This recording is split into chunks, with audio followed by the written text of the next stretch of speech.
Mootummaa Itoophiyaa obboleessa Ajajaa Olaanaa Waraana Bilisummaa Oromoo kan ta'an Jaalmaroo Dirribaa obbo Abarraa Dirribaa lammeessaa ukkaamsanii dhabamsiisuun dhagame. Humnoonni xiqqaa uffata siivilii uffatanii fi poolisoonni guyyaa kaleessaa naannoo sa'aatii 7tti obboleessa Ajajaa Olaanaa Waraana Bilisummaa Oromoo Jaalmaroo Dirribaa kan ta'e obbo Abarraa Dirribaa lammeessaa magaalaa Burraayyuu naannoo Keellaa Jaamuun beekamutti ukkaamsanii gara bakka hin beekamnetti fudhachuu maddeen gabaasanii jiran. Obbo Abarraan abbaa ijoollee 8 waggaa ta'uu nama hojii qonnaa irratti bobba'ee jira ta'uunis beekamee jira. Akka odeessi naannoo irraa nu ga'e addeessutti obbo Abarraa lammeessaa sababa obboleessa Jaalmaroo ta'e qofaan hidhamuu fi inni hariiroo waraanaas ta'e dhaaba siyaasaa kamuu wajjin qabu akka hin jirres beekamee jira. Obbo Abarraa lammeessaa kana duraas yeroo adda addaatti irra deddeebiin qabamee hidhamuu waggootaaf erga hidhatti dararamaa tureen booda dhiyeenya kana mana hidhaa aanaa Guduruu magaalaa Kombolchatti argamu irraa gadi lakkifamuutu ibsame. Erga hidhaadhaa gadhiifamee boodas haddoo nageenyaa qabuuf jecha maatii ofii dhiisee gara magaalaa Burraayyuutti deessuudhaan Burraayyuu naannoo Keellaa Jaamuu jiraataa akka ture namoonni itti dhiyeenya qaban ni himan.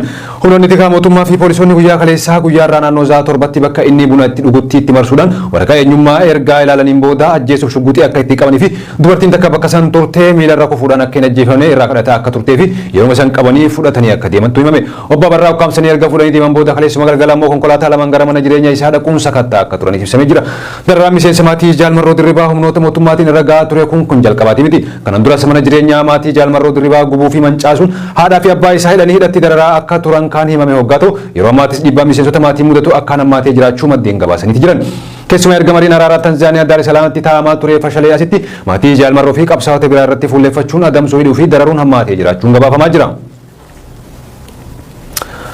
Haalli hidhamtoonni Oromoo Walloo mana hidhaa Kamisee keessa jiranii ulfaataa jiraachuun dhagame. Hidhamtoonni siyaasaa kanneen mana hidhaa Kamiseetti argaman haala rakkisaa keessatti argamuu jiran jiraattonni BBS dubbise.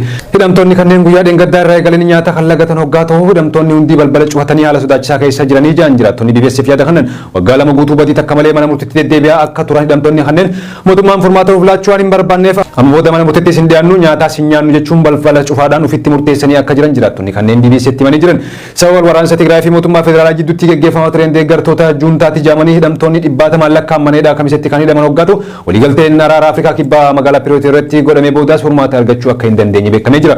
Gareewwan wal waraanaa turan araaramanii namoonni sababa sanii hidhaman bakkoota birootti hidhamanii jiran hiikamanis dhimma hidhamtoota godina saba Oromoo Walloo qaamni xiyyeeffannoo kennuu hin argamne jiran jiraattonni BBS dubbise. Jibbinsaa fi dhiibbaan siyaasaa Oromoota Walloo irratti baroota asaanan gaggeeffamaa ture hidhamtoonni kanneen akka furmaata hin arganne gahee guddaa kan taphate ta'us qaamni hawaasicha hoogganuu hawaasicha irra dantaa kan hin qabne ta'uun hidhamtoonni kanneen akka xiyyeeffannoo dhaban taasisee jiraas jiran.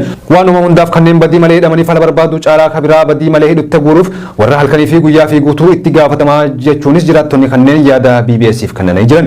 Jiraattonni kanneen dhumarratti ammas mootummaa hidhamtoota kanaaf furmaata akka laatuuf sagalee keenya akka nuuf dhageessiftan jechuunis dhaammataniiti jiran. Ergama Imbaasiin Ameerikaa kutaalee Itoophiyaa hunda walqixxummaan dhaqqabuuf godhuun deeggara jechuun waldaaleen Oromoo Ameerikaa ibsa baasanii jiran. Imbaasiin Ameerikaa Itoophiyaatti argamu dhiyeenya kana adeemsa hojii isaa fi tajaajila maamiltoota isaaf kennu ilaalchise erga gabaabaa karaa marsaalee hawaasaa isaatiin dabarseen jecha Finfinnee jiru fayyadamuu isaa waldaalee hawaasaa Amaaraa fi Oromoo jidduutti wal falmii kaasuu itti fufee jira. Maxxansi karaa marsaalee hawaasaa irratti maxxanfame kun hawaasa Oromoo biratti ilaalcha gaariin kan fudhatame hoggaa ta'u fayyadamtoota miidiyaa hawaasaa Oromoo hin taane keessaafuu kan finxaaliyyaa Amaaraan maqaan magaalaa Finfinnee jedhamee waamamuu isaa kun mormii kaasee jira. Duula karaa marsaalee hawaasaa irratti geggeessaa jiraniin imbaasicha irratti dhiifama gaafachuu qabaasii jedhanii jiran. Waldaalee mana marii giddugala Itoophiyaa Ameerikaa jaman xalayaa ministeera dhimma alaa Antooniyoo Bilinkaniif barreessaniin erga afaan Oromoo imbaasii Ameerikaa fi itti fayyadama maqaa magaalattii irratti mormii qaban ibsuu isaanii guyyaa tokko booda waldaaleen hawaasa Oromoo biyya Ameerikaa jiraatan lakkoofsaan 24 ta'an xalayaa deeggarsaa ministeera dhimma alaa Ameerikaa Antooniyoo Bilinkaniif erganiiti jiran. Waldaalee mana marii guddina Itoo Ameerikaa jamuun xalayaa isaanii kanaan erga qoonsilii Ameerikaa Finfinneetti argamu karaa Tiwiitarii raabseerraa jecha qaanessaa magaalaa guddoo Itoophiyaa maqaa garee Oromoo Finfinnee jawwaamuu isaatti cimsinee kan gaddine ta'uu ibsinaa jedhanii turan. Ergaan qoonsilii Ameerikaa afaan Oromootiin dabarse kun naamusa dippiloomaasii kan cabsu jechuunis jibbiinsa Oromoof qaban ifatti mul'isanii turan. Waldaaleen hawaasa Oromoo lakkoofsaan 24 gama isaaniitiin xalayaa ministeera dhimma alaa Antooniyoo Bilinkaniif erganiin mormiin dhiyeenya kana imbaasicha irratti ka'aa jiru kun gareewwan finxaalii murtaa'aa eenyummaa maqaa Itoophiyaa fi jaanjalatti socho'aniin olola farra Oromoo ta'ee darbaa jiran keessaa tokko ta'uu hubachiisnaa jiran. Itti dabaluunis gareewwan kanneen waggoota kurnaniif bakka boota Itoophiyaa of taasisuun seeneffamaa sobaatiin Oromoon Itoophiyaa keessatti akka alagaatti akka ilaalamu yaalaa turanii jiranii jiran. Akka Oromoo Ameerikaatti ambaasaadder Meesingaa fi imbaasiin Ameerikaa ergama isaanii walqixxummaadhaan kutaalee Itoophiyaa hunda dhaqqabuu godhanii deeggarra mootummaan Ameerikaa sabootaa fi sablammoota adda addaa Itoophiyaa keessa jiraniif beekamtii akka kennu kennuufi gareewwan akkanaa biyyattii sirriitti akka bakka hin buune akka mirkaneessuun gaafannaa ja'a xaleechi waldaaleen Oromoota Ameerikaa ministeera dhimma alaa Ameerikaa Antoonii Bilinkaniif ergan. Kana malees tumaalee seerota biyyattii fi heera mootummaa naannoo Oromiyaa magaalaa Handhuurree Oromiyaa maqaa Finfinnee jiruuf beekamtii kennan imbaasichi akkaatuma kanaan hordofuun barbaachisaa ta'uu isaa cimsinee hubachiifna jedhan.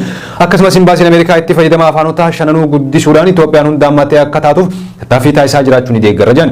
Dabalataanis waajjirri ministeera dhimma alaa Ameerikaa sirna federaalizimii akka heera Itoophiyaatti hojiirra oolchuuf akka jajjabeessu waamicha godhaniiti jiran. Itoophiyaan miseensota humna galaanaa isii gara naannolee lolaan miidhamanitti bobbaasuun dhagahamee jira. Miseensonni humna galaanaa Itoophiyaa miidhaa balaa lolaa lammiilee irra geessisee jiru ittisuuf jecha miseensota humna galaanaa gara ba'a naannoo Somaaleetti bobbaafteeti jirti. Dhiyeenya kana naannoo Somaalee qofa keessatti balaa lolaatiin lubbuun namoota 30 olii dabree jira. Akka gabaasni raayyaa ittisa biyyaa Itoophiyaa irraa bahaa ibsutti humni galaanaa Itoophiyaa gaaffii bobbaa miseensota isaaf dhiyaate fudhachuudhaan miseensota isaa waajjira muummee irraa kiiloomeetira 1250 fageenya argamutti bobbaasee jira. Humnoonni kun yeroo bakka bobbaa isaanii kana ga'an komishinii hooggansa sodaa balaa Itoophiyaa ambaasaadar Shifarroo Taklamaaramii fi ajajaa kooppareeshinii kan ta'an Birgaadeer Jeneraal Tashoomaa Yimaariin simatamaniiti jiran. Sagantaa simannaa kana irratti ambaasaadar Shifarraa miseensonni humna galaanaa Itoophiyaa naannolee lolaa amma deemaa jirutti miidhaman lubbuu namaa baraaruuf deeggarsa barbaachisu ni taasifnas jedhan. Itti gaafatamaa barnootaa fi leenjii humna galaanaa Itoophiyaa fi qindeessaan garee kanaa Koloneel Kabbada Mikaa'el simannaa garee kanaatiif godhame ilaalchisee haasawaa isaanii waa'ee haala jiruu irratti ibsi waliigalaa nuuf kenname haala hojii keenya itti hojjennu ifatti hojjechuun ergama nurraa eegamu nagaan akka raawwannu dandeessa jechuunis dubbatan. Kabajamtoota daawwattoota BBS oduun irraa ibsanii qindeessina kana fakkaata.